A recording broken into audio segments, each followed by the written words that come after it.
to run 3.5 hours of the show. That's not right.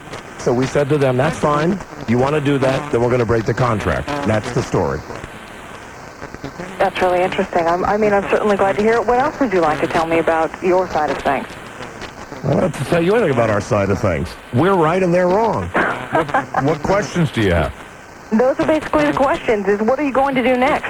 What is your plan? Continue our spectacular career. Well, that's fantastic. Is it going to be with this station or not? No. Absolutely not. That's something that's not open for debate.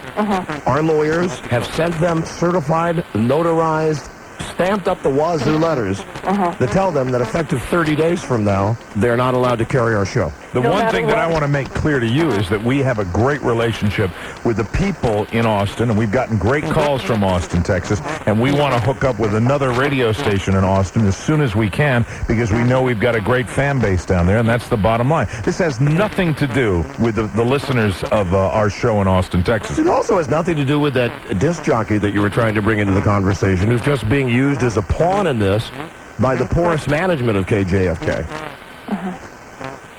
You said that you'd like to move to another station. Have you been talking to other stations about Yes, yes. Anyone you'd like to tell us? No. Not yet? Not yet. Not yet. Although you'll be my first. Heather. Well, that would be nice to know. I'd like you to call me and tell me about it, because obviously talk radio is a big thing here. And when people start hearing their hometown, even if it is a station in their hometown, being talked about on a nationally syndicated show, they start getting upset. Well, honey, what are you talking about? You have this so wrong. I mean, anybody that listens to our show, especially in Austin, Texas, knows exactly where we stand and what's going on. Our beef is not with the people of Austin, Texas. Our beef is with the retarded management of KJFK Radio. I can't help it that they happen to broadcast from Austin, Texas. That's right. They're just dopes. And it has nothing to do with the people of Austin or the listeners to this show. Or the city of Austin, Texas. And I'll tell you something, the people that are listening to our show in Austin, they know where we stand because we explained it in great detail exactly what our position was. I hope you got some idea of what was said on our radio program where we addressed this. We don't have time to rehash this with you now. We've lived this out for the last week on our show. I understand you have, and that's why I wanted to talk to you today, so that I could have comment directly from you. I tell you, the best way to do it is to get some of our listeners to tell you what we said. And the people that listen to this show in Austin know exactly what the story is and what's going on because we explained it to them. So I urge you not to take the story with a slant that we're down on Austin, Texas. We're not. No. We're not even down on that other stupid disc jockey because we don't know who the hell he is. Right. The only thing we're down on is the management at KJFK. Because they screwed us. We had a binding contract with them. They wanted to change it. We said no. And then once we said no, they started going on during the breaks, during our syndicated program, and bad-mouthing us during the commercial breaks. And when that started, that's when everything else started. Have you ever had this problem before? Never. Never. Never. So this is the first time you've encountered something like this? It's okay if I lie, right? No, listen, we've had problems with affiliate stations, but never a problem like this, with someone wanting to openly challenge the wording of a contract. And never a problem where the station actually got on during the commercial breaks and put one of their other disc jockeys on, one of their local guys, on for the sole reason, for the sole purpose of running us down. We've never been torpedoed like that by any radio station, even the ones that we've had less than great relationships with. And we had no idea they were doing that until our great listeners in Austin called us and told us what they were doing. Really? And furthermore, obviously they told me that they said that they sent you guys letters and tried to tell you, and honey, listen, and they received no okay, response. I'm going to tell you one more time. Yes. What they are saying to you are bold-faced lies. Okay. Absolutely 100% bold-faced lies. I really don't have time to run through with you all of the reasons, because what this is boiled down to is a he said, she said thing. The real story here is that we're off that station in 30 days. We wish they'd let us go right now. Yeah, because we really... they'd like to work something out with you. They don't have a chance in hell. See, I'll tell you what they did. But what's the point? Because you'll never report this.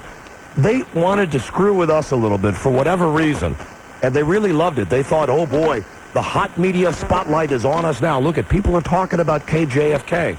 But we were serious. It's not a bit, and it's not a game. Our relationship with them is 100% over. When you carve out a half hour of our show, you're screwing the listeners that listen to this show down in Austin, and that's just unacceptable to us. We really like the listeners of this program to get the benefit of the show. So if they're not going to be on our team, we don't want to be on their team. screw them. We'll never be back on that station. No, I take it back. The only way that we will go back on that station is if the program director offers his immediate resignation. And then we would consider it. Well, this is why I wanted to call you all, because, and talk to you and find out what you had to But say. you know what? I'll be honest with you. They could fire the guy. I would still rather go to another station. It's kind of a screwy situation the way they handled this thing. And, if you really want to get the perspective on what's going on, one of our listeners would help you with that. Just do a man on the street thing. I mean, really. And, if somebody calls you at your TV station and brings you up to speed, that's where you'll get, the unbiased view of what's going on. Because the listeners down in Austin have heard both the breaks where they had the disc jockey running us down and our spiel when we were talking about what was going on, too. So you'll really get, both sides of the story, and you'll get it from an objective point of view if you get a listener that listens to our show on KJFK in Austin. But the management, liars, two-faced, shysters, and I don't trust them.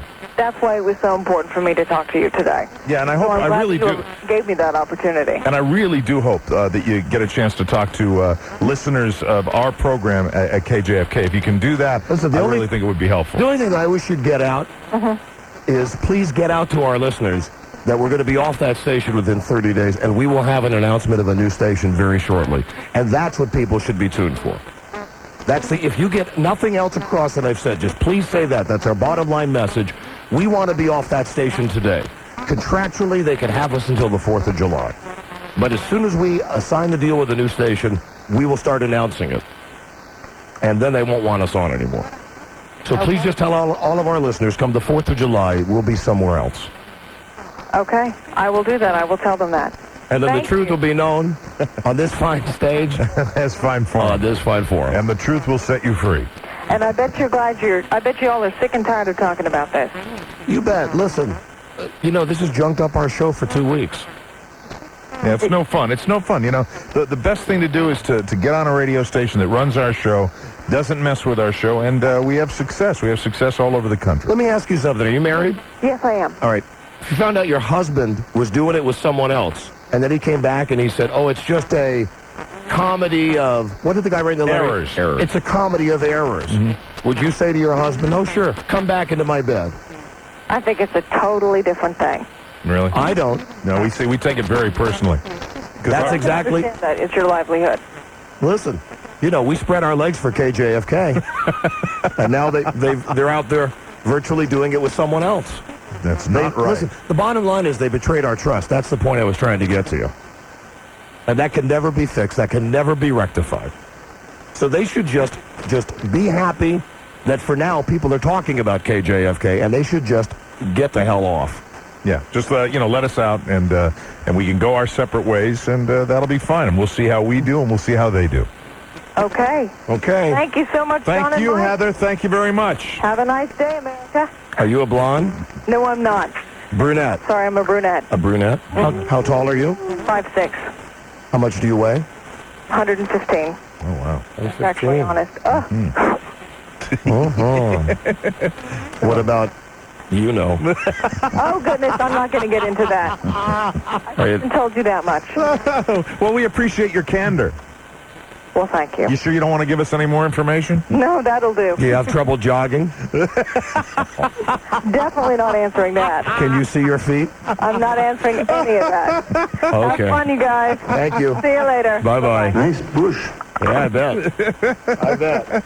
Well, you know what? That's a poor little news lady who probably all day has been out at Applebee's or somewhere with the people from KJFK, and they have just been... She is going to take a chainsaw to us. I guarantee it. They have just been filling her head with their side of the story. Yeah, you're right. We're going to be absolutely screwed on that deal. We are going to be eviscerated on her show. If it doesn't happen, I will be amazed. No, they've already given her their side of the story. And isn't that typical jive radio? Hey, listen, I want to tell you something.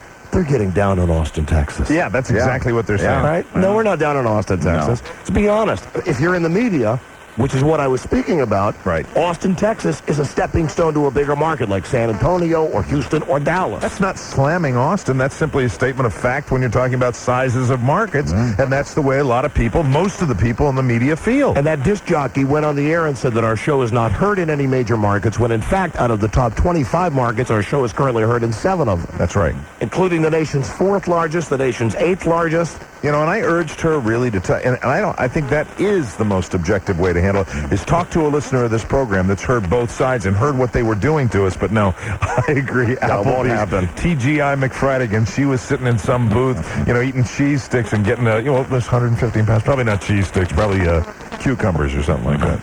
And that's why we made the point about the market size. A guy in Market City, in market number 50, shouldn't be running his mouth, about guys who are in markets much bigger than him. We'll see. We'll see what happens. No, I guarantee we're screwed. But you know what it is? It's KJFK really in super spin control. This is how they think they're going to save face on the street. Yeah. Because as we mentioned yesterday, they're the laughing stock right now of the media community in market number 50. That's right. So now they're going to try to get the TV going, and they'll tell everybody, we're going to try to work it out with them. Yeah, we'll see what happens. No way. No way. We spread our legs for you, KJFK. And you went with another suitor. It's fine. Take those big hairy legs. These legs are staying right here. These smooth, freshly shaven. Oh, I'm sorry. I shouldn't have said that. All right. I thought that was a secret that you shaved all your body hair. I didn't want anybody. I got caught up in it. Hello, Donna Mike. Hello. Hello. Damn, when will all the problems with that station go away? I don't know. Why can't they figure out? They made the bed. Now they got to lie in it. It's broken and it can never be repaired. Just end it. They have the power to do that. They have the power to pull the plug and put that guy on that they like so much. Right. A guy that really stands up for Austin, Texas. Guy who probably can't wait to get the hell out of Austin, get to a bigger market. He's just a big pussy. I'm going to chart that guy's failure in the radio business also. Long after this is gone, someday I'll bring his name up and I'll let you know when he hits rock bottom. Hello. Hello. Hi. How are you? Great, thanks. I'm not sure why I'm calling. That's always a good start. Well, lots of our callers say that. Yeah, well, actually, I got a call from a patient that said that I needed to call this number, that there was a friend of his who had a lot of questions. Questions about what? I don't know. I'm a triage nurse, and I work for a group of urologists, so I can only assume that it was a get you for Viagra, maybe? Who was the name that you were asked to ask for? Buzz Burbank? Yeah, that's correct, ma'am. You guys have any clues here? Well, Buzz is right here. Buzz is right here, ma'am, if you'd like to speak with him. I'm here, but I can't think of any questions right now. Okay. All right, thank you. Thanks All so right. much. Thanks. Bye. Good cover-up, Buzz. Thanks. Good cover-up. Buzz is just loaded with questions about Viagra. Speaking about Buzz, because we got a weird show today with a lot of different stuff happening at different times, we're going to do news and comment now and give Buzz a chance in prime time. Buzz, what is your lead story this afternoon? I don't think you'll be disappointed. Our headline this evening is, Did Gilligan Get His Mary Jane from Mary Ann? Oh, that's good. That's like a current affair. Yeah. We'll be right back with Buzz. This is the Dawn and Mike Show. The Dawn and Mike Show on 98.1 The Peak. 98.1 The Peak. WPEK. 75-hour work week, and Homosexuality. Does it exist in the animal kingdom? Are there single-sex watering holes? Are there packs of wildebeest cruising the Nairobi in search of a chance sexual encounter? Do animal rights extend into the bedroom? Join me as we watch endless footage of animals sniffing each other's butts on the next National Pornographic Explorer. Just like 24 ounces of ice-cold fun. The Dawn and Mike Show. Hey, anybody listening to us in Austin? when that show runs on TV tonight, I think she said the 6 o'clock news. Call us up. Our show will still be going on. Right. Call us up. I'd love to hear that live. Let us know to hear how bad the spin goes against our show. Because I'll tell you, we're predicting it's going to be bad. Yeah, but everybody who listens to this show at least knows the truth. Absolutely. That's why I told her to talk to our listeners. And the truth shall set you free. And, you know, dogs love cheese and parts is parts. And how tall are you and what do you weigh? And there are the toe tapping touch tones. Let's take call 100 right now. Right. 1-800-636-1067. You get to jump into our pile of sludge. Oh, boy. And share in a cash bonanza of $7,500. Yeah, 3 people are going to win. And that's 3 weeks from today on the 26th of June. So if you want, call us now, 1-800-636-1067. That's the day before the 27th, Dad. Yeah, you pointed that out yesterday, Mike. And now Buzz talking about Gilligan and weed. Yeah, and Marianne, apparently. A West Virginia TV station says that the package of marijuana that was delivered to Gilligan's house, Bob Denver's house, yesterday, Man, I would have figured it was Ginger. has links to Marianne, Dawn Wells, the actress. It could be the owls, but if they were into pot, it would have to be like for medicinal purposes. Yeah, exactly. Lovey, where's my bong? Lovey, the professor's here to give you your full body cavity search. Lovey, where's my roach clip? Lovey. There was speculation that perhaps Bob Denver wanted the marijuana for medicinal purposes, like maybe he had chemotherapy or something. No, Bob Denver Just wanted to get high because he's Gilligan. He says it was strictly for personal use. Saw a little videotape of him getting into a car with the rain coming down on his shirt, pelting him with rain. He did not look well. No, Give him some pot. Sure. the authorities in this say he's very regretful, very remorseful, very apologetic about Could what never he's send done. Gilligan to jail because, you know, the other cons, they couldn't keep their hands off little buddy. Even at his advanced age. You know, it'd still be salad tossing time. It was mail order pot. That is a lame sound, Rob. That is labeled as jail door shuts, but it should be bigger and louder. Yeah. More echo. Stay in there, Gilligan. Apparently, Bob Denver was down to about 10 grams of pot, and suddenly 35 grams showed up from the U.S. Postal Service, only it was delivered by narcotics agents, which kind of ruined his day. Police found a total of 45 grams, about an ounce of pot, along with some paraphernalia in his house. He could get 6 months in jail and a $1,000 fine. He'll probably pay a smaller fine and just be put on probation. No jail time for Gilligan. Don't you always hear stories about guys? How come guys are so stupid? To have money, rather drugs, sent to them through the mail? Yeah. Like, don't they have dogs and stuff? Who was the basketball player? It was Robert Parrish of the Boston Celtics. Same kind of thing, right? Except he had it, like, FedEx to him. And I guess it's a dead giveaway to the authorities when they run down to the mailbox with a big grin on. The package is here! The package is here! Well, imagine that. No, just send it to me. Send it to me. Gilligan. Dawn Wells, Marianne has not returned phone calls asking for a comment. It'll be interesting to see how she may or may not be involved in this. Man, the professor, Marianne, they're just gonna weave everybody into this, and then the whole island's gonna be high. TV's former Wonder Woman is back in rehab. 46-year-old Linda Carter checked back into a $575 a night center. You know her. Kind of. I stare at her. Her kids used to go to the school that my kid went to, the elementary school that my kid went to. You logged some serious staring time at her, I right? stared a lot at her. Well, said great nails, right? Great everything on Linda Carter. All right. Great everything. She apparently checked back in after falling down a flight of stairs in her 16-bedroom Maryland home in an alcohol-induced blackout, according to the Globe. The Globe is quoting friends of Linda Carter as saying she still has not adjusted to life after Wonder Woman. You think she was trying that spin? Maybe. Buzz, have any of us adjusted to life after Wonder Woman? No. Probably doing the spin. Probably have the suit on and everything. Yeah. You know, I could do this. I could do this just like I used to. I could fit into my uniform. Oh, Wonder Woman's had a fall. What a sucky song this is. Yeah. Wonder Woman. Do it, baby. There are only 2 reasons guys watch that show. That's for sure.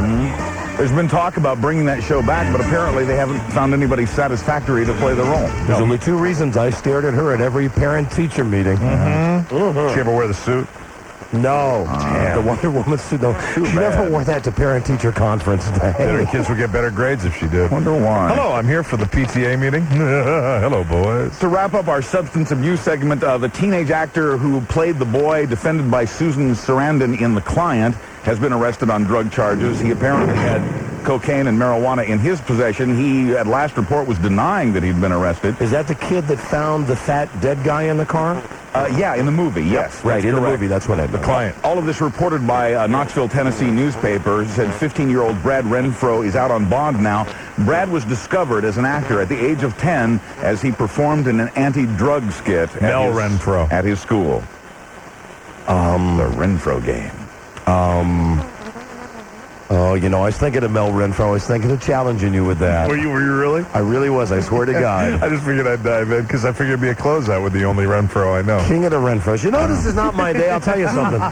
We were coming back in the car from the Truman Show, my family and I, and we were playing the name game, and my wife was coming up with names like of you know, parents name their kids weird things, especially in this day and age. Right. She would, like, throw out a name of a friend of Bart's in school, Right. where the only possible person in the world with that name would be that kid. Sure. Right? Let me give you one that wasn't one of the, like, kids from Europe. All right. One of the American kids. European kid. You know what I mean. Food picky. They got all kinds of, you know, it's a melting pot in our schools today. Yes, in this part of the country it is. Kids from everywhere. International acclaim. Okay, so one of the names is like Brad. Okay? And I think, Brad. Well, the only guy I came up with, well, now I'm thinking Brad from All American Burger. Brad Hall. Brad Pitt. I had Brad Pitt, and my son had his friend from school that was named Brad. Right. And then I had to give because I didn't have another one. So you lost the name game in the car, too. Oh, I lost it today, like maybe 10 times. Wow. Where my wife just kept feeding my son these incredible, like Eli, okay? That's tough. Eli, and right away he says Eli Whitney, Okay. who invented the cotton gin, right? Or right. something No, like that's that. right. That's right. And I said, Eli's coming. Good one. That was not allowed because Eli's coming your is... family's tougher. I would have let you have that yeah. one. Yeah, Eli's Coming is not a person; it's a song title. And I argued that with them. As I was You're driving. legitimate. The way in our rules on this show, that would have been allowed. Eli Wallach. Nobody had that. Nobody had Eli Wallach. That's another one that I lost today. So I'm on it. Listen, I'm on an incredible losing streak with the name game that continues now. Congratulations, Mike. And then you could have gone Eli Jablu. Now that we wouldn't allow. All right. Oh, you're hot today. Hey, but I'm king of the Renfros. All right, hold on. Let's get our winner. Let's get our winner to give us a name. Good. Because now I want to play. A real name game. Hello, Don and Mike Show. Yeah, you got a winner? It's you, my friend. Call 100. You are kidding. No way. What's your name? My name is Jerry. Where are you from, Jerry? We live in Woodbridge, Virginia. Jerry, you are Call 100. You've won tickets to see Third Eye Blind and Our Lady Peace. That's at Merriweather, July 24th. Tickets go on sale this morning. They went on sale this morning at 10 a.m. And you've also qualified to be one of 50 people to jump into our pool of sludge to possibly win $2,500 3 weeks from today. Absolutely. Did I tell you that's my favorite name for a rock group, incidentally? What? Third Eye Blind. Yeah. It just has loads of possibilities. So listen, congratulations. We'll see you down here 3 weeks from today. And if you could give us a name, please, sir. A name? Any name. Frank. Thank you. Frank Murphy. Frank Sinatra. Frank Gifford. Frank Gorshin. Frank Felice. Frank Fontaine. Frank and Beans. Frank Perdue. Frank. Oh my God. See? It's like Frank Langella. You know what this is like? I must have touched some kryptonite today. Frank Furter. That's how lame. That's how bad I am now. I'm down to Frank Furter. And we can't allow Frank Furter, unfortunately. We can't? It's not like Eli's coming. No, we can't, Buzz. I'm playing the game, and I'm not allowing that. I'd like to... Frank Burns. Okay, did you catch up yet?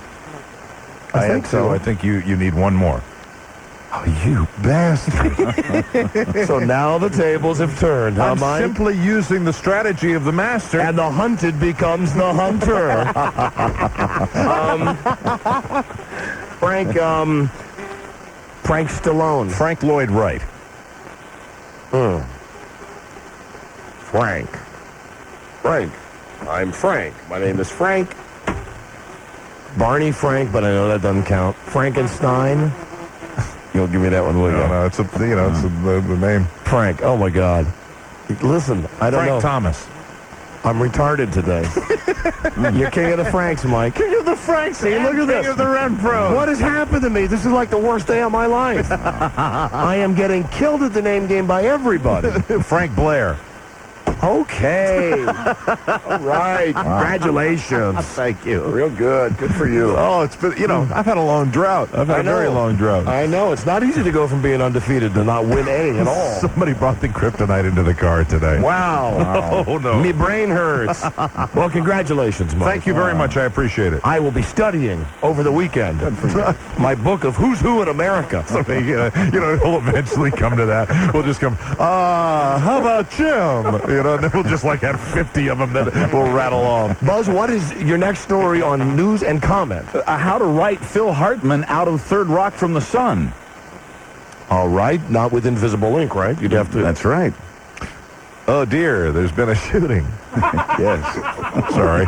I mean, I guess you'd have to use invisible ink to write him out of the script. It's a tricky situation for those people. I'm sorry. I'm reeling from my losses at the name game today. Sure. I am not even right now. Yeah. I am not even into the show. I understand. I am just reeling from. I'm right now in my mind.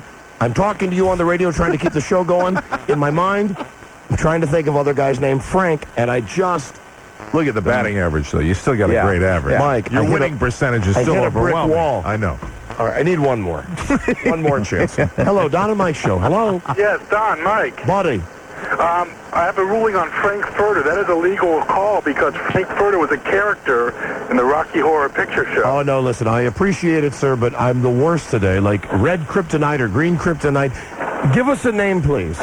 Give you a name. Yeah, any name. Please, an easy name. Al. Al Goodman. Al Capone. Al Lewis. Al Troutwig. Al's Magic Shop. Al Molinaro. Oh, my God. Al Michaels. Alan Jackson. Is it Alan or Al?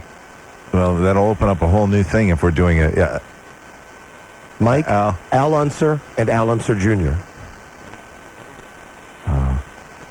Al Franken, Mike.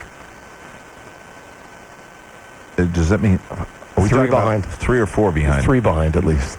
And it's Al, or are we doing the Als or the Allens? It's the Al game. Okay, Al. Al line 1, although he likes to be calling Alan. You're king of the Als. Back to his... I know, you're back I'm to back. your... I'm back on It was top. that strategy. Feeling good. It was his game saving. Feeling good. You overload the offense. That's what you do. You go on the right. Al Jardine of the Beach Boys. Ooh. Al Be Sure. LBD.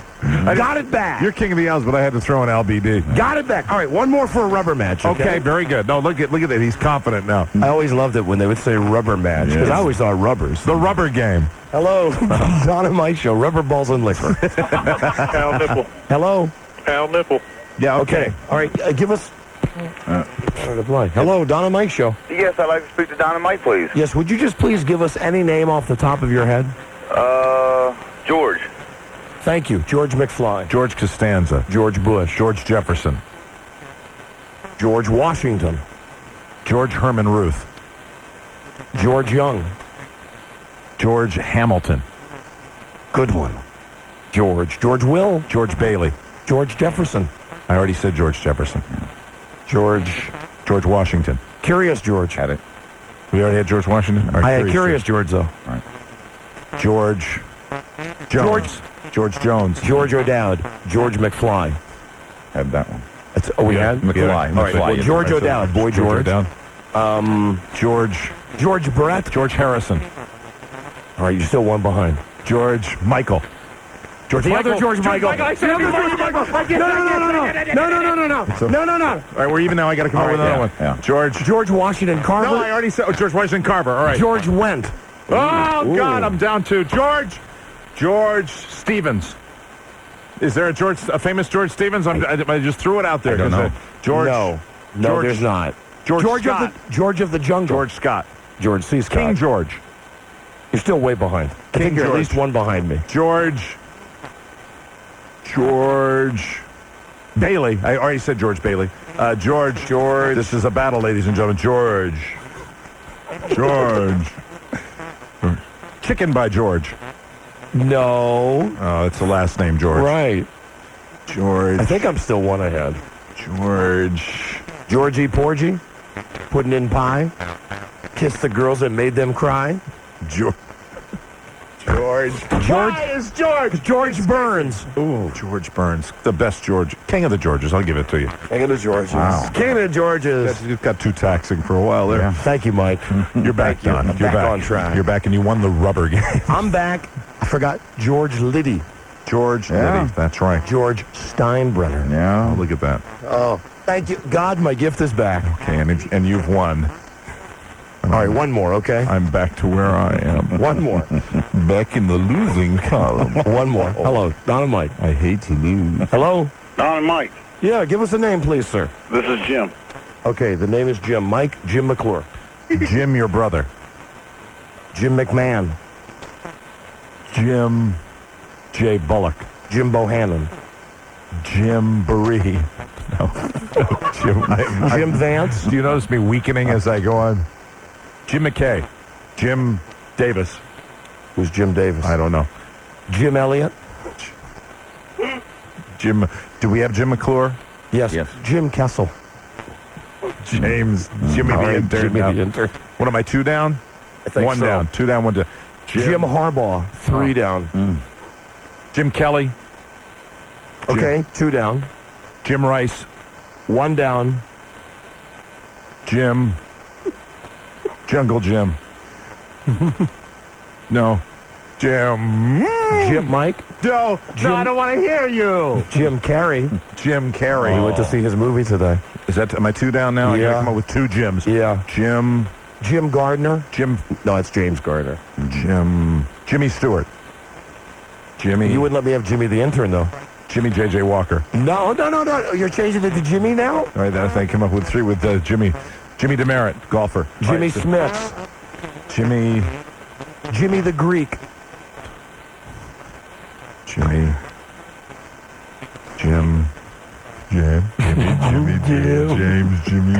Jimmy Dean and the other James Dean. You king of the Jameses and Jims. King of the Jameses and Jimmy Jims. Dean. I'm back. He's back. I'm back. Fans, I'm back. I'm back. I'm back all the way. Oh, let me get my kid on the phone right now. I will kill him at this game. I'm back. You're hot. I'm back. And all I take away is king of the Renfros and king of the Franks. And the Renfros now seemingly a hollow victory. Buzz, what was next? I'm sorry, we're in the middle of news. What was next? What Third Rock's going to do about writing Phil Hartman out of their story? Right, that's why I didn't comment on that, because I was still thinking, reeling. Now I can focus all my energies on the show. Good for you. Okay, Go ahead. Be right back. This is the Don and Mike Show. The Don and Mike Show on 98.9 Third Rock from the Sun. He was on News Radio. Yeah, that's true. He was on News Radio and The Simpsons and in the season finale of Third Rock from the Sun. Where he played a pivotal role where they have to write him out now. That's right. He kidnapped Harry and Harry's girlfriend, and it was a cliffhanger that would be resolved next season, but the rest of it hasn't been shot. So now what they're going to do... I love it when you get your dander up, man. Well, I'm goosing it for the radio. Yeah. Right. I saw you sit over there stewing. And who is it you talk to on the phone all the time?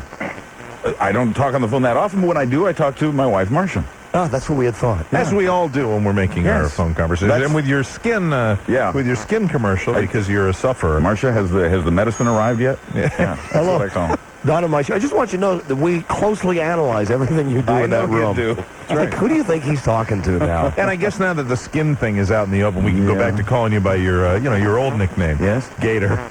Hey, Gator Burbank. Hello, Don and Mike. Hello? Is this, listen, we're just busting into news for a second, because here's a guy, I believe, who can tell us what the news twit looks like. The lady that talked to us in Austin, Texas. Heather Chance. Yeah, Heather Jance. What does she look like? She looks kind of like Taya Leone. Oh, But cuter, sort of like mixing like some Claire Dane. cool. Yeah, she's really hot, A lot of hotties in Texas. How is she below the neck? especially Austin. How is she below the neck? The South 40. She's okay. She's not too big, but they're nicely shapen. Nicely shapen. Nicely shapen. Okay, thank you. They are nicely shapen. It makes it taste good. Thank you. Well, anybody in Austin, call us, please, when that thing runs on the local TV. Let us know. Oh, and here's a guy from Greenville. And let me see if I have this call right. I love our fans. They're so dedicated. Here's a guy you're in Greenville, right? Yes, sir. Okay, listening to the show on WPEK, one of our best affiliates. Absolutely. This guy first off wanted to know what was happening in Austin, Texas. Right. Okay. I guess he's just interested, even though he lives in Greenville. Yeah. So what he told our screener is that he would like to get on the air, and I'm only saying this because it'll take him an hour to say it. He wanted to get on the air to find out if any TV station from Greenville, South Carolina, would pick up the feed from the TV station in Austin, Texas, Right. talking about the problems that we're having with the station in Austin. Did somebody try to explain to you why a TV station in Greenville, South Carolina, would not pick up a story from a station in Austin, Texas about us? No, they didn't. Actually, by the time the story airs in Austin, we'll be off the air here, so we won't hear about it. Right. And, Mike, I was curious. I have no knowledge of all the workings you guys do. I mean, come on, you're radio gods. You're not media savvy, sir. Correct. I demand that you be a bit more media savvy. I wish I could. Well, it's something to strive for, and it's something to work for. I certainly wish that our show was so important that whenever a minuscule story about us is mentioned on any of these TV stations, that every other station in America would pick it up, but that's not going to happen. But actually, you've been mentioned in the media here in Greenville several times. You're a hot ticket, and although we're not one of your top markets, I hope we can soon become. You're a great Really? market, though. Greenville's a great market for this show. Really, what are they saying about us in the media there? Well, they've mentioned your show several times on the TV, saying that a lot of people are interested in it, and you get mentioned a lot. Your water cooler talk. Water cooler talk. Right. Does that make sense? I think the main publicity we got in Greenville was one of those kooks went around, like from a church group, trying to get people to sign the paper to get us off the air. I don't even know if I'm supposed to talk about that or not, but I think that's the main reason we've been talking We're in about. the buckle of the Bible Belt, and that happens here, unfortunately. God love you. Okay, Well, we well, love you guys. thanks for the support, but if you want to hear what's happening in Austin, Texas, you'd have to go to Austin, Texas. Because they don't like satellite feed that information to Greenville. But listen to our show on Monday. We'll talk about it. Okay? God bless you. Love you both. Thank you. Hey, Buzz, Yes. do I mic you on, eh? I don't know what he said. He was moving at his own speed. He's like Hillbilly. a guy, when you're out there on the big highway of life and you're trying to get in the passing lane, and he's out there just picking his nose. Hello, Donna Mike Show. The hillbilly. Hello. Hello? Hi there. Hi. Hi, you're on the air. Wow. Cool. What are you? Did you not bother to turn off the vacuum cleaner when you came to the phone? I'm sorry. Well, we're at work. Yes. Where do you work? Best Dressed Dog, Austin, Texas. You work where? Best Dressed Dog in Austin, Texas. So you're vacuuming up the poodle shavings? Yes, sir. Right. Well, what can we do for you? Well, y'all said to call. Anyone from Austin? No. When the TV station there runs the story that we were interviewed for earlier I'm today. sorry. Okay, thank you. Bye-bye. Best dressed dog, duh. Okay. Oh, here's another call from Austin. This is the guy who drove through the car wash with his windows open. Very good. Hello, Justin. Hey, man. Hey, Don, what's going on? Hey, Mike. Hey, Baldy. Listen, I've already made arrangements to tape that, and I've seen that chick before. She is pretty hot. The guy wasn't lying. All right, well, good. Justin, tape it for us, and then, or even better, just call us up and play it for us live when it happens. Our show will still be going on. Okay. Okay? Hey, you know what's funny? Last night they had a bunch of bomb threats there at KJFK while that other guy was running his show. Listen, I want to tell you something about radio stations and bomb threats, okay? It's stupid if some idiot calls a radio station with a bomb threat. Hold on. It's stupid for him to do it, but it's stupider for the radio station to announce that it has happened. Absolutely. And what that is just another way that KJFK is trying to turn everything around on us. I don't want to encourage anybody, but I want to say that we get bomb threats here. G. Gordon Liddy gets bomb threats.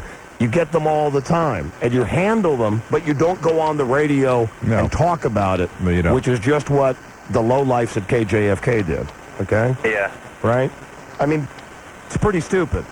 Don't you agree? It's dumb. It serves no purpose It's absolutely stupid. to announce that it happened, except to give them another air of immediacy that, like, somehow, because we are not going to be on their station anymore, right. everything's collapsing. Yeah, it's you know? ridiculous. I mean, they are just mishandling this at every turn. It's just another way that they're trying to manipulate not only the listeners, but the media out there. Here, here.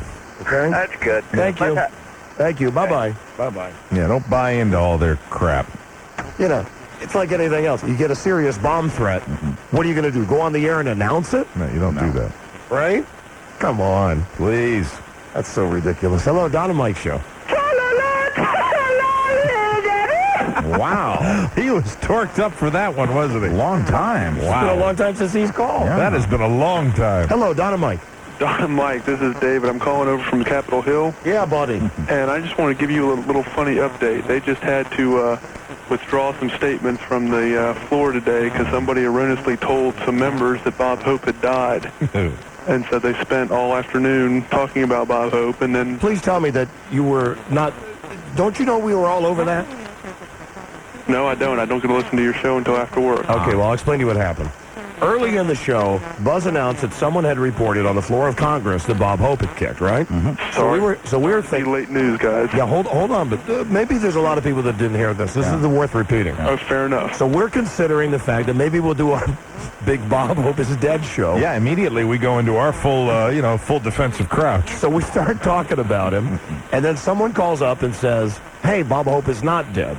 So we got that news, and then we thought, well, who announced this? Yep. We made a bunch of phone calls on the air, and as it turns out, the guy who on the floor of Congress announced that Bob Hope is dead is Congressman Bob Stump from Arizona. We called his office, and after a big runaround, we finally got somebody who said, because I posed this question, I said, who told Congressman Bob Stump that Bob Hope was dead? Then the person in Bob Stump's office said that it was somebody from Dick Armey's office, that he's the majority leader, and they had gotten a report that they passed along to Bob Stump, so then we called Dick Armey's office. And there you got to see your tax dollars at work because we had like 10 people in a row. We got stonewalled like you wouldn't believe. Put us on hold. But right now, the hot potato, first, Bob Hope is still alive. He's barely hanging on. Yeah, he's here. Bob Stump couldn't wait to scream that on the floor of Congress. And now that Bob Hope is alive, Bob Stump is passing the buck to Congressman Dick Armey. Who just got off the floor apologizing. Oh, really? He got off the floor and apologized? Yes, You got came that, off Buzz? the floor. I have the source of the whole thing. Oh, right good, here. All right. good. All right, well, good. Then we'll get to that. Remember when we were talking earlier today, and you mentioned, I think, Don, that news organizations keep obituaries on file ready for people who have not yet died, so that if and when they die, boom, you can be the first news organization out, or one of the first to have that person's life story. No Truman Burbank right here. That is big, isn't it? Associated Press, in addition to all of its news wires, has an internet site. And today, somebody accidentally put the obituary for Bob Hope on the internet site, the obituary that they had prepared in advance. The story itself didn't say that Bob Hope had died, but the word dead did appear in the headline above the story. Somebody picked this up. Dick Armey got a hold of it, and then he went with it. Well, you know, it's not. I'm glad that this guy called in, too, because he's the guy who, what do you work on the Hill or something? Yes, I do. Right. See, here's a guy who heard about it, and we're not only getting the verification from Buzz's story. Right, but we're getting it right from the Hill. From this guy, and then I hope everybody will remember that we're the guys that pointed the finger at Dick Armey first, courtesy of the Stump Man. Yeah, here. That's right. Right. Yeah. Thank you. Ladies and gentlemen of Congress, thank you. So he got up there and apologized? Yes, Armey and Stump have both apologized to Hope's family. Oh, good. AP simply removed the story from its website. So they both apologized. So we had the right guy. Yeah. And we called both offices today on this program. Yeah. RI team. Of course, on our show, I stands for idiot, not investigated. Thank you, sir. You're very welcome, guys. Goodbye. Buzz, got to do one more break. We didn't get any news there, so we'll come back and do news and comment more when we come right back. This is the Dawn and Mike Show. The Don and Mike Show on 98.1 The Peak. Have decided, well, they haven't made their final decision, but what they think they're going to do, the producers of that show, is reshoot, pardon the expression, the last episode, the cliffhanger, with a different actor. and then bring that different actor back for the conclusion in the fall. Well, you know, my first thought was to say that's lame, but what are they supposed to do there? It would be even lamer if you tried to write your way out of it. I don't know that there is a good way to write your way out of that. I'd just like to say, if he doesn't have to be on camera, I would be available to dub over Phil Hartman's voice track. Yeah. So, hello, crazy aliens. Oh, look at me. You know, there's a lot. Disappeared. There's a lot of guys with Mike's talents that make a lot of money in Hollywood, and I'll tell you how they do it. Like when there's a movie that's going to be on regular TV, right? If it's Clint Eastwood that says like the S word, they get a guy like Mike who can do the voice perfectly to dub in a word like stuff. So it sounds like Clint Eastwood is saying, hey, bull stuff. Yeah, I did only one. It was like an industrial film for some sort of seminar where I had to do it with Jeff Goldblum and Harvey Fierstein from the, I guess it was Independence Day. And I was overdubbing. And the most fun is to see him when they replay it, and it's got different lines. It's cool. Mike, excuse me, we have to break in now. Joining us from Utah, is our friend, the great Jim Gray. Jim Gray! Guy with the biggest balls in broadcasting. Hello, Jim. What's happening, guys? How you been? Jim Gray, we've been great. You know, we had some technical problems a couple of other times that we've had Jim on the show. But That's now happened from time to time, huh? You sound loud and clear, Jim. Beautiful here in Salt Lake City today, fellas. You got some cojones, Jim. I know you just got a second. So first I want to know, is there anything up with Evander Holyfield's fight? It's canceled, you know? No, you know, I didn't know that until 5 minutes ago. What's the deal with that? It's been canceled. They found Henry Akinwande, who was the challenger, has hepatitis B, which is a pretty serious state to be in. That's the same thing Jim Neighbors had, right? No, I don't mean that as a joke. I mean that, didn't Jim Neighbors have hepatitis? I don't know if it was B, but he did have hep, I think the hepatitis B is the serious one. So that's it. So he's out of there, and no time in the near future can they reschedule, right? Well, no, I think that's something that, you know, you have to, obviously, with the guys bleeding and so forth, or the potential for guys to bleed, it's extremely contagious, and I don't know how you go about curing it. I know it's curable, so kind of dormant right now. I mean, kind of slow in the boxing biz. Really, not a heck of a lot going on, right? Well, it's slow. Yeah, it's been a lull. Maybe we'll get Tyson reinstated here in the beginning of July and get him back out and see what he can do. And that'd be great.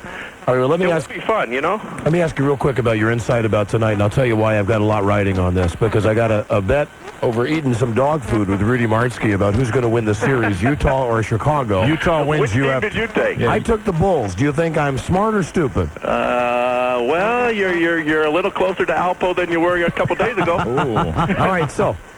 First question, Jim Gray. What was Michael Jordan really saying to Scottie Pippen the other night after he hit that three-point shot? You know, I hate to tell you this, but I don't know. I think what Michael was inferring, however, was he had hit two pretty incredible shots the two times down the floor before. Then they went down the next time, and the ball was stolen. After that, Scottie took the three-pointer and hit it. And Michael turned to him and said, hey, you know, throw me the ball. At least this is my interpretation. You know, I'm on fire. I had 20 points here in the first half. I've got a feel here. And we come down two times in a row and don't throw me the ball. Then the next time down, Pippen hits the three-pointer. Then after that, he misses a three-pointer. So they go back to the bench, and he made his point. All right. We had people calling us yesterday. Our show's on in Vegas. And they were saying that they'd seen Dennis Rodman at strip clubs and at bars until 5 and 6 in the morning. What? Any marvelous? I just know one thing. I'll be tuning into every seat tonight to watch him guard his big balls. Little Jimmy Gray got huge balls. Wild. That is big. Finally, where there's smoke, there's fire. Big Kmart. This is big. Oh, those balls are huge, Jimmy. Our theme this evening is where there's smoke, there's fire. A Lebanese man who claimed to be the world's oldest person has died. Ali bin Mohammed Hussein had said that he was 136 years young. He is survived by 93 children, grandchildren, and great-grandchildren. Baby. A Beirut newspaper says he was still smoking a cigarette when he died. I'm dead. See, smoking will kill you. At least 40 New York firefighters are in trouble for a brawl they were supposedly part of this week at a restaurant in Manhattan. Police say the firemen exposed themselves, urinated in public, raided the women's bathroom, and got into fistfights. Yeah. Sounds like a ratings party. And gasoline fumes can be kind of overwhelming overwhelming. So for a man in West St. Paul, Minnesota, lighting some candles and incense seemed like a good idea. To the fire department, it was a bad idea. The man's bathroom exploded this week as he was cleaning himself with gasoline. The blast blew out his apartment windows and, I suppose, the candles. I'm Buzz Burbank on the Don and Mike Show. Thank you, Buzz. You bet. And our thanks again to Napoleon Jim Gray for calling the show. Out from Utah. We'll be right back. This is the Don and Mike Show. The Don and Mike Show on 98.1 The Peak. CNN Radio News. I'm Ed McCarthy. A 17-year-old high school student who was charged with killing his mother was sentenced to life in prison today. Jail. I'm going to heaven now. Scoot back now. I'm stand back. One of those spells. Think this is a spell? This is God's will. Stand by. About God's will? This is God's will. Woodham's trial begins next week on charges of killing 2 of his fellow students in Pearl, Mississippi, and wounding 7 others. The House of... Right, Reed. With you, we're on the Bobcat fella, Bobcat and his big show that he's doing. When Bob Goldthwait was on your lame talk show with Kathy C. Yes, of course. Yeah, fabulous show, yes. You didn't let him say big ass, right? Oh, God, no. Our audience would be outraged if, come on, are you kidding me? They'd flip out. They'd wig out. They'd say it's not groovy if you said big, that word that you're... Big ass. You say that on your show? Ass. I say it in my private life. I'm not aware that it was okay to say it on this show. Yeah. You can say whatever you want. Say it. Say ass. I'll say it, ass. Hi, this is Regis Philbin, and here's my ass. How are you? It's good to see you. We go back an enormous amount of time, Donald. And I just wanted to drop by and just say, you're hot. You're just rocking and rolling. And Reed, I've gone into my rock and roll record collection. Swanee, Swanee, I love you, how I love you, my dear old Swanee. I give the world to know, be whatever. How old are you, Regis? Like 100 or something? Well, one of the things your producer was talking to my producer, who accompanied me on my trip down here to Michael Gelman, your producer. See, Michael's down in the car in the automobile. He'll be going back to the airport with me. We might be stopping. Washington, D.C., Don and Mike, Don Geronimo and Mike O'Mara. And it is snowing like crazy in Washington. That means it usually comes... The Don and Mike Show. Yeah, that's what we do every day, blah, blah, blah. Basically, that's all it is, but it's... So not back to normal now. Rebounded well enough from surgery that she went out to lunch today, one of her cucumber sandwich lunches with some of her friends. Oh, good. Pick the spirits up. Yeah.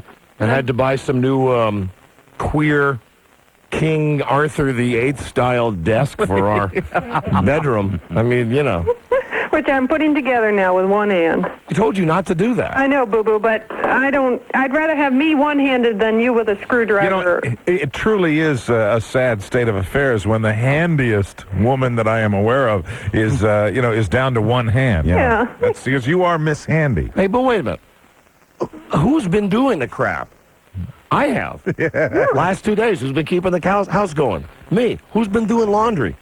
Me. Have you? I didn't know that.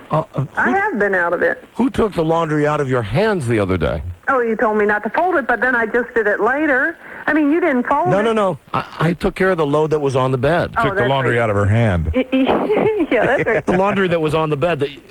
I guess the one bad thing about being high all the time, Elvis, is that you just don't know what's going on. I do appreciate you. I tried to show my appreciation this morning, and you rejected me. Oh, honey. I know. Listen, we talk so much about our sex life on the air. All right, here's what happened today. Wait a minute, but you know what? I don't even want to talk about it. You're right. We talk about it too much, and I don't want to talk about it. I'm going to stop you because this man bills himself as the man who never turns down sex. I did today. Credit for the one time you rejected me. All right, listen. And you picked the worst time for this. He hates this. Okay?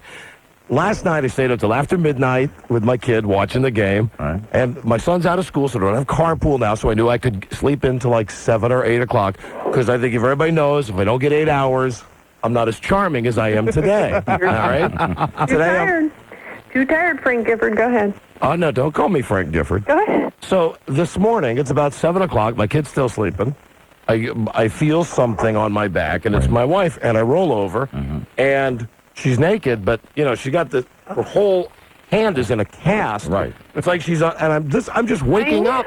I knew it was my disability that turned you off. Oh, God. No. Listen, this is what I'm trying to explain. It's not your disability. First off, you know this. First thing in the morning, when I'm laying in bed, I have got the fart to end all farts.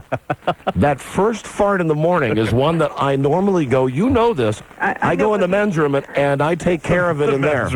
And that is how your bathroom upstairs works, right? It's got MEN on it, right? Women, right. But before my handicap, you would have gone to the men's room and then come back to me. You didn't even give me a chance. I'm tired. I lean over, I go, I am sleeping. What are you doing? And then I see that she's naked, and I said, honey, I haven't even crapped yet, and I haven't brushed my... See, that's the Percocet that's getting her going. See, she's all relaxed. You think it's because she's all drugged up? Sure. Am I right, Frida? Probably. It's got that little let me ask reaction. Buzz. No, that's not. It was... Buzz was shaking his head knowingly. Buzz? Oh, really? It reduces inhibitions in some people, so that you could have that effect, sure.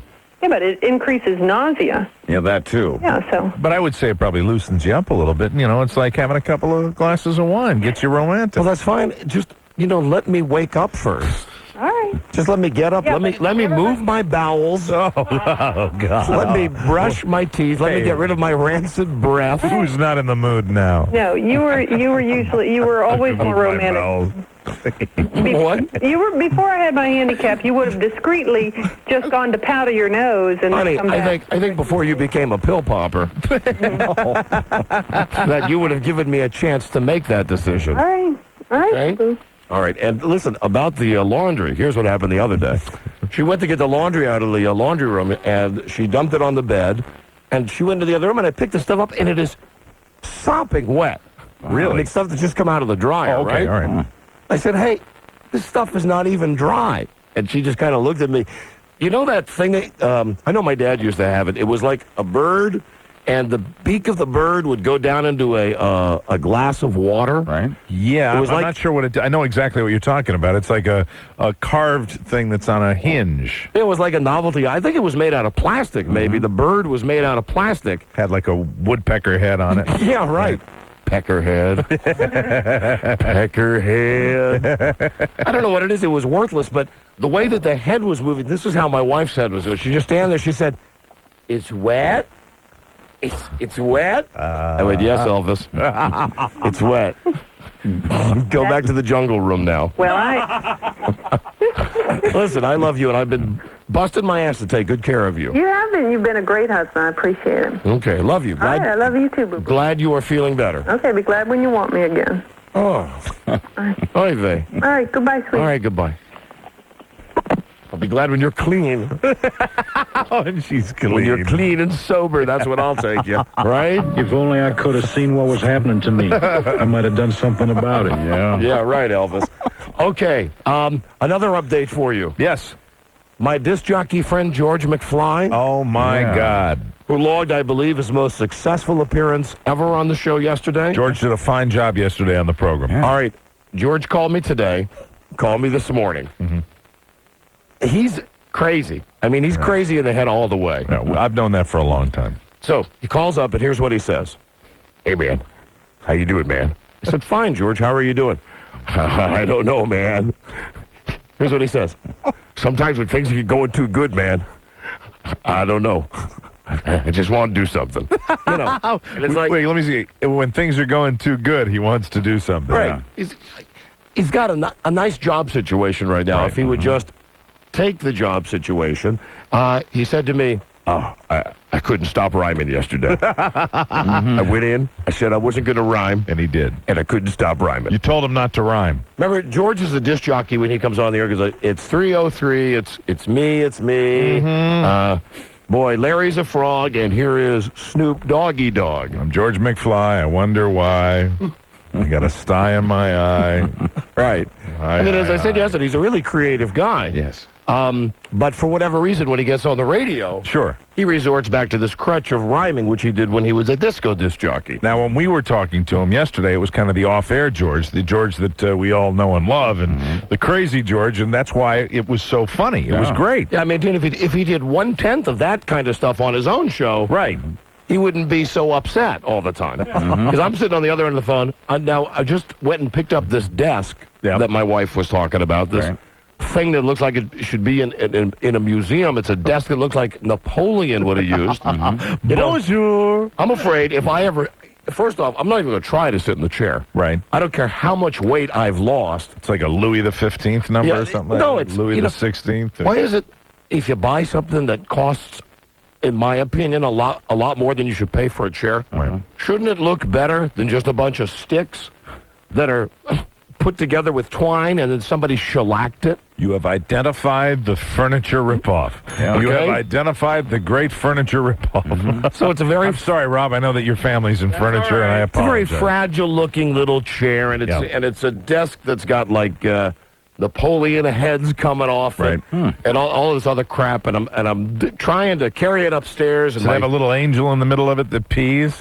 No, it does not. Although that would help the situation.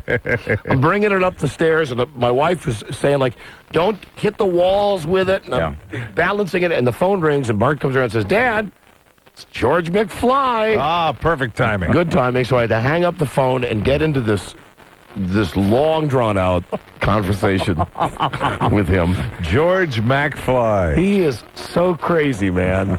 And then the last thing he says, and I don't like blowing him off, even when I'm busy doing something, because I genuinely like talking to him. And you're worried about him?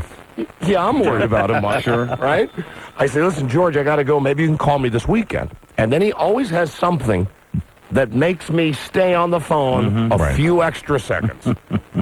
He started talking about colonic irrigation and talking about his butt. And then right out of the blue, I'm just getting ready to give them a move to say, listen, I really got to get off the phone. He says, oh, listen, man, Jojo Morales really enjoyed my appearance on the show yesterday. Right? As soon as I hear a goofy disc jockey name, I stop like, wait, who? He goes, Jojo Morales. I go, who is that? He's one of the guys you network with. So he is a networker. So George got off the show yesterday, and when he got home last night, he has all of these disc jockey buddies that live in various cities, and they all gave him feedback on his appearance on our show yesterday. Very positive feedback, right? Yeah. Oh, they thought he was killer. Great. It was. Listen to this. What a absolute a bunch of dumb names coming from me, and I use a real dumb name myself. Right. You got George McFly, talking to Greg Thunder and Jojo Morales and Bubba the Love Sponge. They're the DJs, ladies and gentlemen. So all the DJs are together on the phone, and it's a DJ convention on the phone. And George is doing okay. Good. He's doing okay. He's planning on going to the big DJ convention this weekend in L.A. He loves that kind of thing because he's a good networker. It was my advice to him that you should probably stay away from that. He won't. Yeah, I know he won't. He'll do the opposite. I know he won't. He'll do the opposite. But, I know. Hey, he's always got a place on this show. He's always got a place on That's this the other show. thing. I wasn't going to mention that. Here's the other thing he says. Real seriously, right? He says, all right, I got to ask you a couple of things. And no bull ass, serious. All right, now, yesterday, you know when I said that thing about me joining the show? I said, yeah, all right, George. He said, all right, I really didn't mean that I wanted it to be a three-man show because I wanted it to be a four-man show because, I feel bad. I didn't say anything to Buzz. And Buzz is such a great part of the show. I mean, I know he doesn't talk a lot, but when he talks, he really talks a good time. So I did. Is Buzz mad at me? He was paranoid about you, Buzz. I said, no, Buzz isn't mad at you. And then, he was seriously pitching me, to come be on the show. Yeah. I was trying to explain to him. I said, well, I talk an awful lot, and in the spaces that I don't talk, Mike talks an awful lot, and then, Buzz has to kind of eke his little time. I said, not really a lot of time for that, George. Yeah, man. Not ready to expand the show in that way, George. But bless his heart, he was serious. Oh, boy, I tell you, he was great. And I know that and he's not well spoken, so he's thinking it out on the fly. He's going, I'm going to give you a word. Oh yes, yeah, a big smile, a word, and you tell me. So he feeds it to him. He gives him a good one, and they go, do you miss being on TV? Oh, it's bad. Can't wait. The clink was covered with elephant dung. I hit my head, fell backwards under 200 pounds of elephant crap, and then I suffocated. General Volcata. Hello, Don and Mike. Hi, guys. How you doing? Hey, great, thank you. Hey, by the way, great show, see? Hey, see? See? Great show, see? See? Yeah, elephant laxative, see? Don't start that again, see? Bushel of berries, see? I won't do that, see? Like a river of elephant dung, see? Coming all over you, see? Oh, man, hit my head on a rock, and I fell unconscious and then suffocated under the elephant dung, see? He's dead, see? Elephant poo, see? Torpedoes is what I need. Torpedo laxative, yes, see? See? That's right, see? See? Take a powder. Take a laxative powder. Okay, come on, why'd you call? Did you guys see Penny Marshall last night sitting behind the bed? Oh! I did. Good eye, sir. Yeah. Good eye. They didn't even identify her as a celebrity. No. The game? Laverne, from Laverne and Shirley. Right. Wearing, I think, a Dennis Rodman jersey, right? Really? Yeah. And she was sitting next to the guy that directed As Good as It Gets. Oh, okay. All What's right. his name? James Brooks? Jim Brooks? Is the guy with the beard? Big fat guy with the beard? He's not so much fat, but he's got the little wire-rimmed glasses. Right. Yeah, and she looked like an idiot sitting there.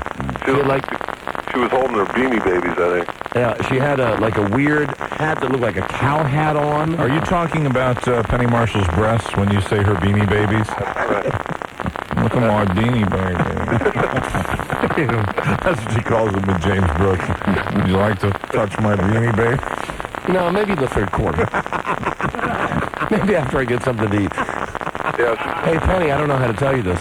I'm pretty sure you just crapped your pants. Yeah, that was funny. And they didn't even identify her. You know who else I saw sitting in the crowd last night was, speaking of, who's that fat guy from Blues Traveler? Oh, John Popper? Yeah, he was sitting in the crowd also. And he, of course, that you don't even need to say it. It's got to be a pleasure to go to a hot, muggy arena and know that for 3 hours, John Popper is sitting in front of you eating and drinking beer. Yeah. How would you like to be in the seat right behind that guy? Yeah, directly in back of him, and what if you're in the middle of the row and he has to stand up every single time somebody goes by? Excuse me. God. I think that man grabbed in his pocket. Can't be sure. Hello, Don and Mike. Hello, this is the last call in this segment. We have to break. Hello. Hey, guys. Gusto del Grande. Right. Hey, I was wondering. Hey, I like that self-satisfied laugh you had there. You liked that, didn't you? Well, kind of like something. Sure, go ahead. Sure. All right, so say that, that guy that found himself buried under 200 pounds of elephant crap. Do you think he could have been helped out if he had that little first alert necklace chain from that woman who she's fallen in? All right, shut up, you. We'll be right back. This is the Don and Mike Show. The Don and Mike Show on night. Or am I right? Am I right? Am I right or am I right? Yeah, for my... Phil? Yes, go ahead, ma'am. What I want to clear up is, and that's probably Captain Steve in the background. What do you want to clear up? Your liver? No, I want to clear up that this... I don't like the... This is exactly what it's like living with my wife now that she's having to take those pain pills for her hand operation. Your wife can't be that messed up. Oh, she is. Really? Listen how effed up this lady is. I mean, what I'm saying is you're saying a lot of shitty stuff about me, and really, this is my hometown. Wait, I had to delete you out there. Wait, Is that good enough? Did I make 7 minutes? Do you eat with that mouth? What is... All right, no more of that potty mouth, or we have to, take you off the air. Come on now, what are you calling about? This lady who's called us 2 or 3 times, and every time she calls us, she's high as a kite. Julie? No, I'm not. You're not high right now? No. Okay, your brain maybe works a little slower. And this... Oh, you're angry. I hear that big, deep breath that you're angry. you don't know. Have you seen Doris Day angry? Have you seen Doris Day angry? In her movies? You gotta be high. No. You gotta be high. No, she's got the best movies there is. This lady called, what she originally called us, she told us she had knee surgery. Que sera.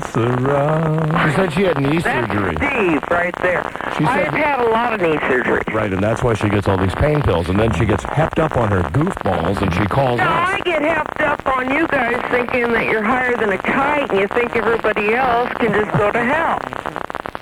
Well, that's not what we think, but even if that is what we think, what do you care? Well, I don't think you respect the people out there in the public. I don't care what state they're from. We don't respect anybody on this show. That's part of our charm and our magic. Uh-huh. We respect those who deserve our respect. Like not some hagged-out old broad who keeps popping pills and calling the show when she's high. Is that me? Very good. Yeah, very good. You've aced it. You've crystallized it. Now, see, in these gaping holes, normally you seem to... See, you like to talk when we're talking. You don't like to talk when we give you the opportunity to talk. I don't like it when you put the name Julie on right after you say... Well, when you call our show, use a fake name then. I don't call your show. I hate your show. Well, then how did your call get through today, Julie? Well, it was... You called us. You called us. I tried to get it through. This is my second time, but the only reason I'm listening to your show is because my cable's out. Because your cable's out. Sure, your cable's been out for a long time, Julie. Oh, no, it hasn't. Oh, yes, it is. Not my internal cable. Oh, that's what I'm talking about, Julie. Julie, you seem very angry. Where does this anger come from? Where? Yes, Julie, where does the anger come from? Talk to us. You don't eat meat, do you? Are you a vegan? Julie? Does that mean virgin? No, it means vegetarian. What's that got to do with anything? Oh, Julie, you're so effed up. I swear to God you are. Now, I don't know why you... What does that mean? I'm not getting enough nutrients? I don't know why you keep calling our show all the time. I don't. You call us... This is like the 8th time you've called us. Want to make a bet? Honey, we don't call you. The 3rd. It seems like the 8th. Seems like maybe 20. Well, that's your problem. Maybe it is. Right. So F you. And F your family. Now let's talk about the game. Right? Go swallow your pills and have a good time. Excuse me, did you say F my family? Yeah, F your family. F your family. Say it again. F them. Say it again. Come on, F your family. Say it again. You're so high. F your family. You know what we ought to say to Julie? Nobody says F my family. I just said it. F your family. You know what we ought to say to Julie? Julie, Julie, Julie, do you love me? F your family. Julie, Julie, Julie, do you care? F your whole family. Julie, Julie, are you thinking of me? F your family. Julie, Julie, you're gonna be there. F your family. And Tom. What? What, Julie? You heard me. You know we didn't. You were screaming while we were singing. We were singing. We were serenading you, Julie. And then you screamed in the middle. Okay, so it's Anthony. It took me a while to figure it out. Anthony, your man, Tom. What are you rambling You about? are not from Washington. What are you incoherently rambling about, Julie? And it's Washington, not Washington. Julie, I'm sorry. I say horse. You probably have a big horse-sized pill stuck in your throat right now. Pill the size of an almond joy. Excuse me, I'm a 4-point. The pain. Oh, the pain. I'm a 4-point. You're a 4-point. I'm just pissed off that you guys let me go this far. What is a 4-point, Julie? What is a 4-point? Please explain that. Yes. Oh no. Here we go. What? What's a 4-point? Listen, I'm just happy she's not driving. Okay. Yeah. You're not in a car. You're not in a Kiss my car. butt. You're not in a car now, are you, Julie? Kiss my butt. Right. What I want to know is why you did this to me. Did what to you? Publicly humiliate me. Because you call our show. Trust me, our life goes on. I only call your show Our life because goes you're treating me wrong, And you what? It will allow people. Our life goes on without you every day, Julie. Nobody asked you to call, Julie. No, but see, I don't listen to your show. Sure you don't. God knows what you say. Right. No, what you hear us say Well, is mainly, what we say. I mainly, don't listen to your show. we spend a lot of time saying F your family. F your whole family. You think that's funny? It's a riot, man. Video telephone services. I know a good gag when I'm onto it. F your family. Oh, God. And you feel respect for that. We feel respect? What do you mean feel respect? What do you mean? Let me handle this. Who's that? Someone into your effing family? Yes. You know what I say to them? F them. F your mother. Mother effer. What's the matter, right? I got the female Robert Downey Jr. on the telephone. That's what I worry about her feelings. Well, I hope you're happy that you think that's funny. Are you taking the sympathetic approach now, Julie? Oh, because you're such a tragic figure that we should feel bad for. My mind, the hallmark. Listen one step away from What figure do you think I am? Listen one step away from rehab, you olive You oil. listen to one step away from me. Listen, if you're tired of us, don't call our show. Leave us alone if you're sick of it. I want some respect. Forget it. F respect. F your family. F your mother. How can you even say that? What? What? You say Happy New Year? How can you even say that to anybody's family? I'm not saying it to anyone. I'm saying it to you. Some drugged out crazy lady that calls our show. No, I'm not crazy. Right. I just happen to be smarter than you. Incredibly smart. Well, than me. we're aware of that, Julie. We know that that's the first true thing you said. All right. Listen, Julie, it's been great having you on the show again. We'll wait for your next call. We'll wait for your next incoherent, rambling call when you will scream at us. You know, my mother just walked. Your mother what? F your mother? F your family. Oh, God. And you F my lawyer. Good. Call him. My lawyer's name is F. Lee Bailey. What do you think of that? I like that. You nut job. Crazy lady. Crazy. Didn't yet have the long microphone. Oh, really? He had a short, stubby microphone. I think for the whole week.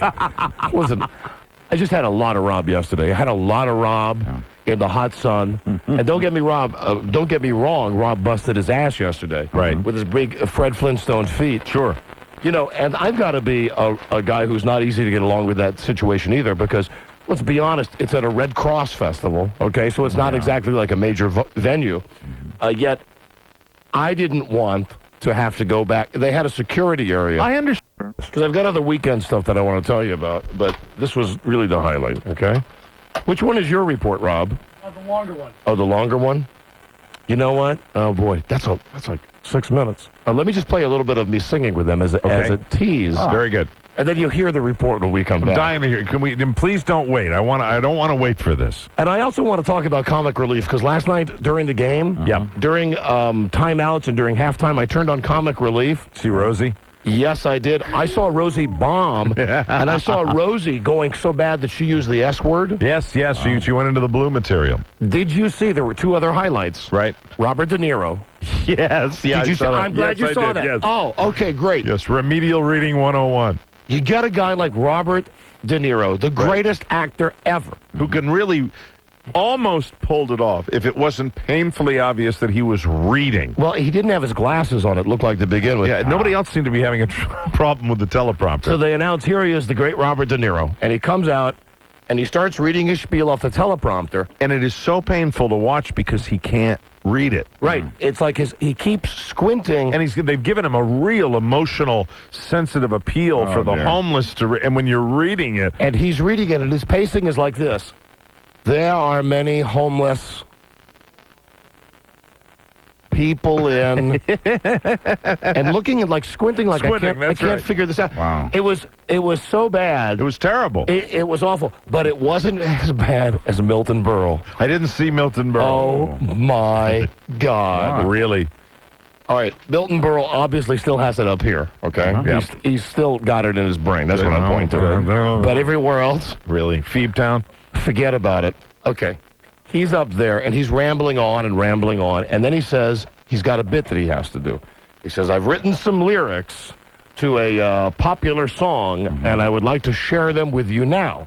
And as he starts this bit, his microphone goes like this. Oh, no. And his microphone starts pointing down. He got a mic that's on a big, tall mic stand, So right? it sounds something like this when you have that microphone away. Right. Now, he's going for it. He's trying to pick it back up. Shakes? Except, I mean, not Howard Cosell shakes, and not Norman, you're my knight in shining armor fakes. I mean, like earthquake shakes. Really? Where, all right, now, he's got the hand, and, and his hand is shaking uncontrollably, and he's trying to pick this microphone up. Wow. And I mean, he's dying out there. Oh, that's the sound man's fault. And as he's trying to get the microphone back up, he's going into his coat pocket for a piece of paper. And for the next, no exaggeration, 5 minutes, the exercise is Milton Berle and his incredible shaking hands. Oh, my God. As he tries to steady the microphone and then unfold a piece of paper and hold it out and read it. I mean, it was... Frida said to me, turn it off. It was anguish watching She said, the game. I can't stand to watch it. Yeah. And now, I wasn't howling with laughter, but I wasn't changing the channel either, right? So it's kind of like a train wreck. You just had to watch it. Yeah, much more compelling than Magic Johnson. I say, you put Milton Berle on TV every night, I'll be there, baby. Nobody out there to help him either, huh? No, and the hands like this. And at one point, he makes a joke like, "Hey, a lot of air in here tonight." And, you know, people give him that nervous, laughter. Oh, God. But nobody coming out. And when he finally gets all the papers together and everything's ready, he goes, was a long night. And then the microphone falls down again. And, I mean, the worst case of shaking hands that I've ever seen. It's painful to hear about, too. Ever. The worst ever. We got to get the tape. You got to see it. It's just a shame that it was on at the same time as the Bulls game, because I know that a lot of people aren't media savvy like me to flip around during a commercial break, because you never know what you're going to miss. That's quite painful. I'm almost glad I didn't see it, but then there's another part of me that really wishes I was 2 inches from the TV. Oh, God, it was awful, man. Oh. Hello, Don and Mike Show. Hey, guys, I just heard you talking about Milton Berle. And I live out on the West Coast, so fortunately I get to see the Bulls game and then see the comic relief. But did you notice that he would the only joke he could tell was to, like, rip on somebody, and everyone would just kind of go, and kind of laugh. And like you said, he was just dying out there. And I don't even know what Milton Berle was saying. What you're saying might be true, because I was just stuck on those hands, man, and thinking, how come Billy Crystal or Robin Williams or stupid Whoopi Goldberg, who I hate, shouldn't be on that show? What has she ever done that's funny, ever? And don't tell me that one-woman show was funny, because that's not funny. You know, there's only one. Even Billy Crystal, he doesn't fall into that stand-up. Did he do a tremendous amount of stand-up in his career, or he was primarily an actor? Actually, he did. Really? Yeah, oh, really? He started doing a lot of stand-up. It was a million years ago, though. Yeah, well, he sucks, too. Well, But you would think that one of them would come out at some point and, like, at least try to straighten the microphone for him, or maybe hold the papers for him. Yeah, I mean, and Billy Crystal would be the guy I would expect to do that. I mean, he has the reverence for the old-style comedian. Not an exaggeration when I'm showing you like this. This much, and he's trying to read it when he's finally holding it, and he realizes he can't read it because the paper's shaking too bad. Oh, no. Wow. It was sad. It was really painful to see. You know, all these people, all these guys that in their day were the top of their game, I wish that, I don't know whether family members or management or something, give them a little break. Yeah. You know, quit trotting them all out. They don't have to be out here. You know, they're not such icons that they have to be out here till they're 150. He's not 1 foot in the grave like Bob Hope is, okay? Well, he's certainly up there. He's got to be over 90. I think he's 110, right? Milton Berle? Uncle Milty's 90 in July.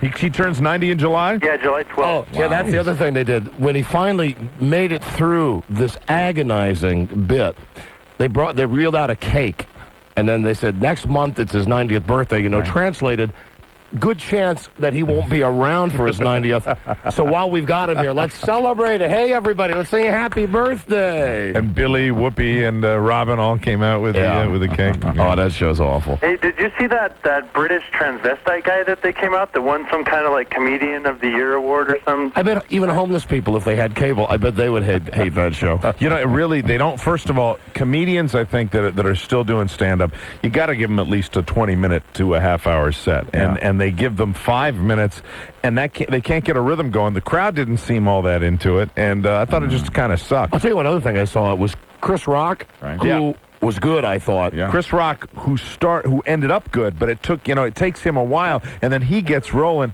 and then Billy Crystal. Yeah, absolutely. Billy Crystal, Chris Rock, high and mighty Billy Crystal. Chris Rock does a killer set. On Clinton. It was the funniest Clinton material I have ever heard. And believe me, there's been so much crappy Clinton material. Yeah. Chris Rock had it, and it was all about Monica's. That's what it was about. He said, with the way the country's doing and he's right using now, the F word a lot. Yeah. And I mean, for the first time, something funny on Comic Relief has happened. I laughed out loud at that. Killer set. Right. Okay. Billy Crystal comes out, and he goes, Chris Rock.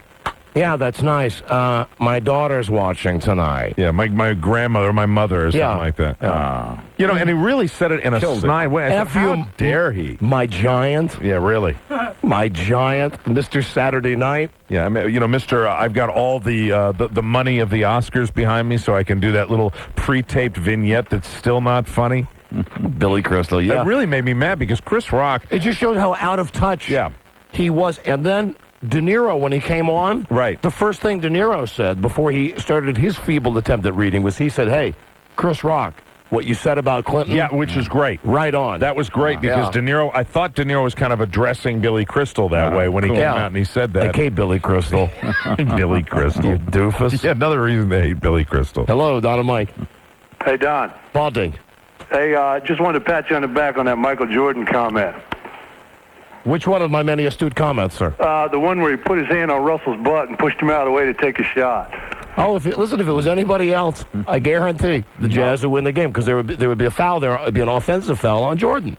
Oh, it'd be huge. It'd be huge. They never call it, but you're the first man to ever come out on national radio and say he cheated. Oh, is this the one? Is this the play at the very end of the game? Sir. You're right. When the guy was like, "Man, it takes balls, and you got it." When it looked like he ran forward and then what he did was he pulled up for the jump shot. He backed up 2 steps. Yeah. Russell was on his face. He stopped, and Russell was sliding a little bit. Right. Jordan just put a hand right on his hip. Kept him going. And just pushed him out of the way. That was beautiful. And then after the game, Michael Jordan, who doesn't admit it, in the press conference, he says, well, Russell does that a lot on defense. As soon as he moved real hard to the right, I just stood up and took my shot. It wasn't anything. Right, Magic. Hey, well, a big pat on the back to you, man. I got to go. Well, hey, much appreciated.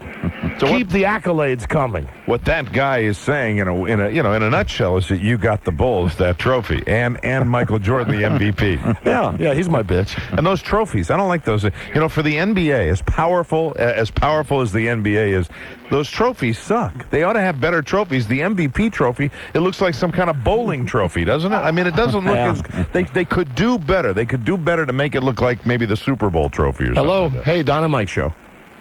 Hello. Hello. Hey, you're on the air. Oh, thank you. I was just going to make a comment how I hated Bob Costas kissing Jordan's ass. They should have just lined them all, the Bulls up. Listen, everybody kisses Jordan's ass, me included. Yeah, Bob Costas is like the best sportscaster around today. He really is. At least he tries to be glib. Yeah, he does. Although he has to bring his IQ down a little bit. Working with Isaiah Thomas and Doug Collins. It's like he can't use a bunch of his 5-cent words. He has to dumb it down a little bit so they understand. Which doesn't help. I don't like that. Say Zeke. That's what he calls Isaiah. Zeke, strong move, eh? That's right, Bob. You're watching the NBA on NBC. Hello. Oh, Don and Mike. Yeah. Hey, I've been a big fan of yours since your Wava days. I lived in Laurel, Maryland, and then moved down to Southern Virginia and couldn't hear you except when I was up in the northern neck. Thank you. We don't need your bio. But I wanted to ask you if you saw Paul Rodriguez and his tasteless jokes about the school shootings. No, I didn't. Paul Rodriguez, I would guess, would be thrown towards the end of Comic Relief. They didn't have too many people that were really funny on that show outside of Chris Rock. Mm-hmm. Chris Rock really, you've got such a short time to perform. He really did a good job. Yeah, he nailed it. And he's best when he just when the profanities start flying. That's when he's at his best. And at first they weren't with him. Right. When he was walking around the stage and he was going, "Hey, F that. That's a bunch of S. BJ's this. F that." He's like getting no laughs until he finally did stuff that was so funny. Even the people that had the bug up their ass couldn't help it, man. They had to laugh. Hey, Don and Mike. Greetings, radio gods. Hello, my friend. Hey, I know why you say you always hate DJs, I was on vacation this weekend down in the Ozarks, Missouri. And this DJ says, well, we got the superstar from Loverboy coming on. Woo! Loverboy, yeah. He didn't know his name, didn't know the name of his albums. He just saying, yeah, superstar Loverboy. Woo! Woo! And he sounded just like you when you're always making fun of DJs. So now I know why you hate DJs. You know, the only thing that would be worse than that would be taking a vacation in the Ozarks. Hey, and I got another question. What's considered a spaghetti western? The westerns that were made, those Clint Eastwood movies were made in Italy. Like the Outlaw Josie Wales, right? Yeah, the Good, the Bad, and the Ugly comes to mind. Yeah, why do they call them spaghetti westerns? Because it was made in Italy. No kidding. Yes, it was. I'll be darned. Okay, you guys are the greatest. Peace. Right. Right, okay. You was talking about Loverboy. I was eating 3 pieces of bread smothered with delicious jelly. Hello, Don and Mike Show. Someone get Jim Gray a stool. Why is he sick? Well, you were talking about a stool sample. It could almost have been Gladys. It sounded like Gladys, didn't it? All right, listen, here's a little bit of me singing with the Grassroots, okay? We'll just tease you with this before the commercial set. And I'll tell you that I went all the way with it, Good, Mike. good.